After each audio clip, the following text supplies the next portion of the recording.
یہ جو ہر وقت نیگیٹو کی منفی باتیں ہوتی ہیں نا کہ مسلمان ممالک کچھ نہیں کر رہے.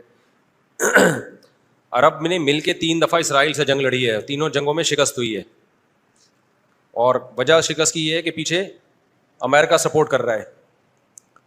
تو کیونکہ اسرائیل سے لڑنے کا مطلب ہے کہ امریکہ سے لڑائی, اس وجہ سے شکست ہو جاتی ہے. تو وہ 3 دفعہ لڑ کے بیٹھ چکے ہیں کہ اب کیا کریں ہم. ہونا یہ چاہیے اگر تھوڑا سا بارڈر کھول دیں نا تو پوری دنیا کے مسلمان پیدل ہی اسرائیل کو فتح کر کے آ سکتے ہیں.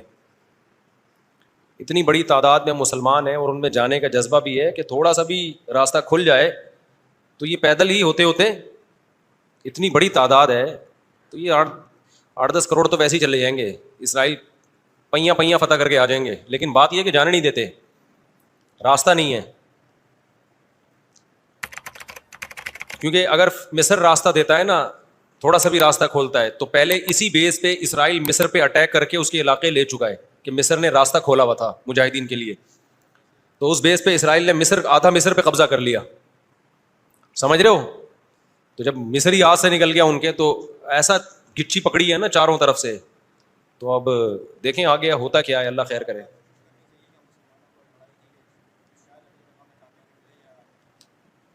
دیکھو ایسی لڑائی جس سے اگلی دفعہ اس سے بھی جائیں, یہ تو کوئی بھی دنیا میں عقل مند اس کا مشورہ نہیں دے گا نا. دیکھو مسئلے کا اگر حل سامنے نہ آ رہا ہو تو غلط حل کی طرف نہیں جانا چاہیے, یہ ذہن میں رکھیں. ایک آدمی بندوق لے کے آپ کو کہہ رہا ہے جیب میں جو کچھ ہے نکال دو, آپ کہیں میں تو نہیں دوں گا لیکن مسئلے کا حل بتاؤ. تو ہم کہیں گے اگر تمہاری جیب میں میزائل پڑا ہوا ہے تو وہ مسئلے کا حل ہے, اگر وہ نہیں ہے تو موبائل پکڑا دو اور پتلی گلی سے نکل لو. تو ایسا کام کرنا جس سے لینے کے دینے پڑ جائیں وہ تو نہیں حل ہے نا. تو ایسے موقع پہ دعا ہے, اور کیا ہے, بد دعائیں ہیں, دشمن کے خلاف بد دعائیں ہیں. کسی کے پاس راستہ ہے جانے کا تو جائے, 100 دفعہ جائے, اناؤنس کرے کہ یہ راستہ ہے, یہ یہاں سے نکل آیا ہے راستہ, تو سب پہنچ جائیں گے. ایک چیز اصولی طور پہ یاد رکھیں, جو چیز اختیار میں ہے اس میں انسان کمی نہ کرے, جو اختیار میں نہیں ہے اس کے بارے میں سوچے نہیں. اس سے ٹینشن کے سوا کچھ بھی حاصل نہیں ہوتا.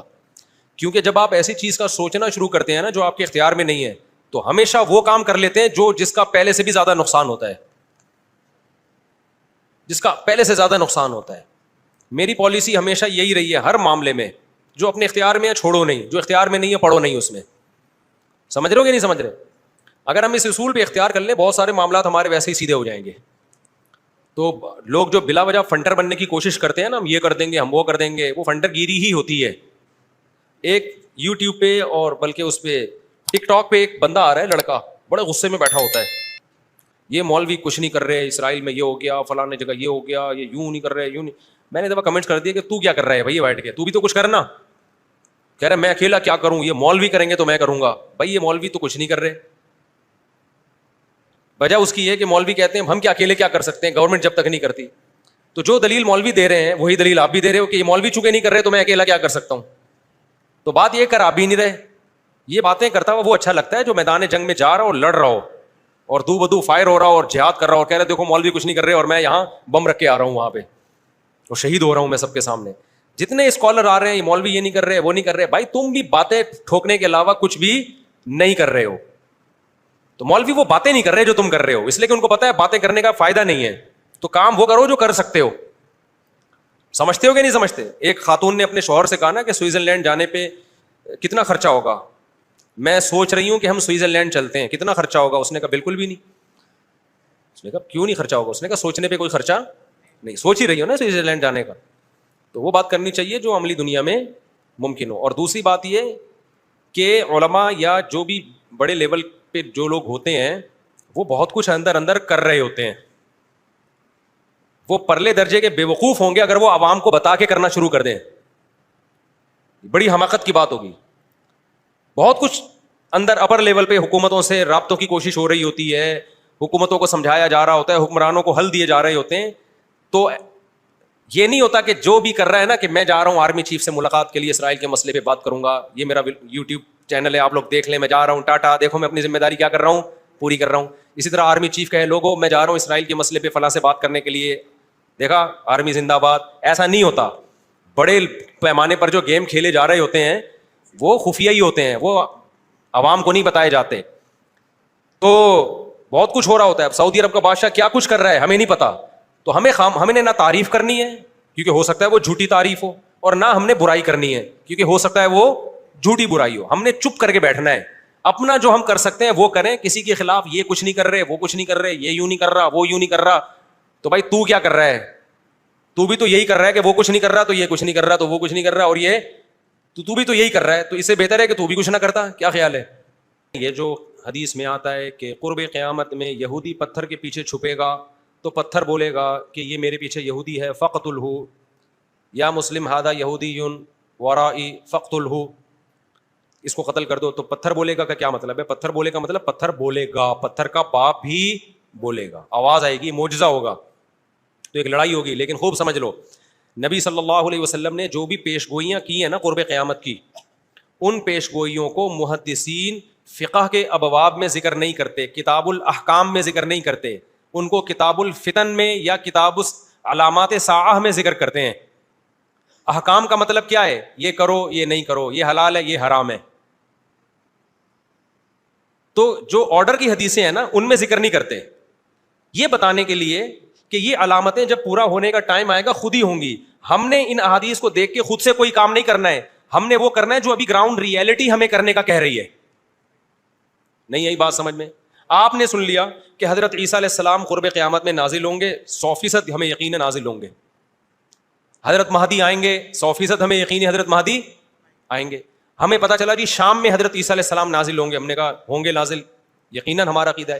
آپ نے کہا چونکہ شام میں نازل ہوں گے تو چلو شام چلتے ہیں, اور اس مسجد میں جا کے آپ بیٹھ گئے اور اعلان جہاد کر دیا کہ اب میں یہاں سے قتال شروع کرتا ہوں, عیسیٰ علیہ السلام تو آئیں گے اور میری مدد کریں گے. پتا چلا آپ نے لڑائی شروع کی اور آپ کی ایسی کی تیسی ہو گئی اور عیسیٰ علیہ السلام آئے نہیں. آپ قیامت میں اللہ سے پوچھو گے, اے اللہ حدیث میں تو کہا گیا تھا کہ شام میں عیسیٰ علیہ السلام نازل ہوں گے, میں نے تو جنگ بھی شروع کر دی, سب کچھ ہو گیا, لیکن نازل نہیں ہوئے. تو اللہ جواب میں کیا کہیں گے؟ میں نے یہ تھوڑی کہا تھا کہ جب تو جنگ شروع کرے گا تو تیری مدد کے لیے آئیں گے.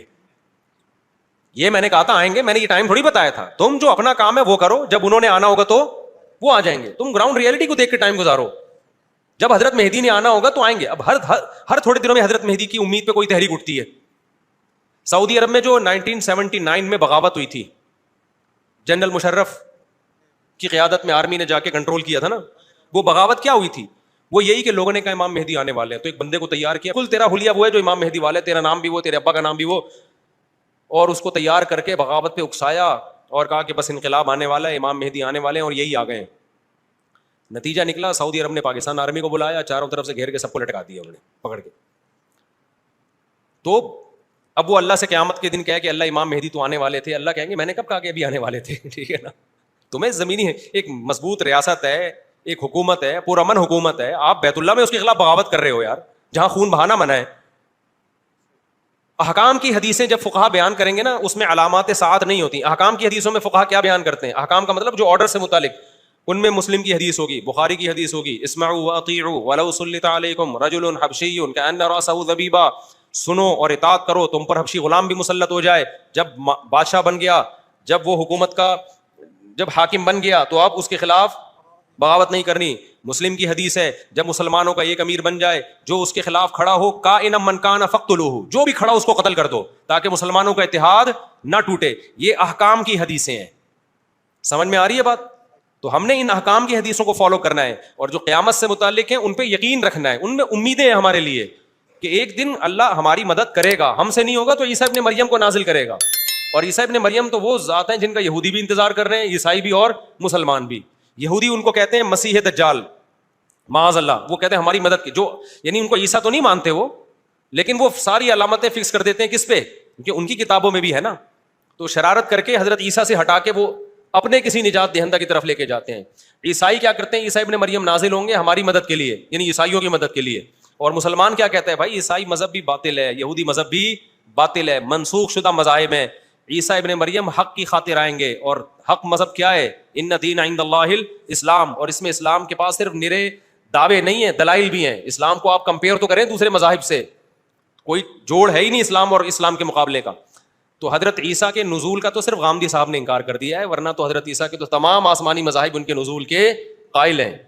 لیکن کمال کی بات ہے کہ غامدی صاحب اتنی بڑی بڑی چیزوں کا انکار کر کے بھی ایک مذہبی اسکالرز اور براڈ مائنڈیڈ اور ان سے علمی اختلاف, ٹھیک ہے نا.